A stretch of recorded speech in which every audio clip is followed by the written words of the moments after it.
CBSE 10th class board exams వాళ్ళకి sections pattern లో ఈసారి చాలా పెద్ద అప్డేట్ ని తీసుకొచ్చింది. అదేంటయ్యా అంటే, మీరు సెక్షన్స్ రాసేటప్పుడు ఏ సెక్షన్ లో ఉన్న క్వశ్చన్ ఆన్సర్ అదే సెక్షన్ లో రాస్తే మాత్రమే ఈ సంవత్సరం నుంచి దాన్ని కన్సిడర్ చేయడం జరుగుతుంది, వాల్యుయేషన్ చేయడం జరుగుతుంది, మార్క్స్ అలాట్ చేయడం జరుగుతుంది.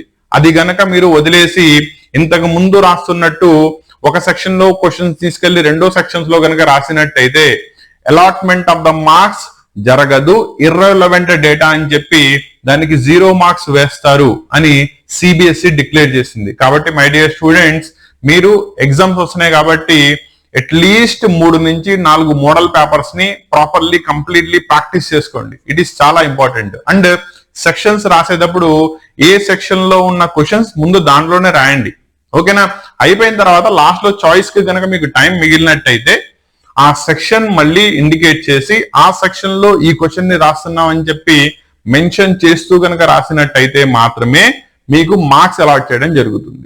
ఇటువంటి మరిన్ని అప్డేట్స్ కోసం ఛానల్ ని ఎంగేజ్ అవ్వండి.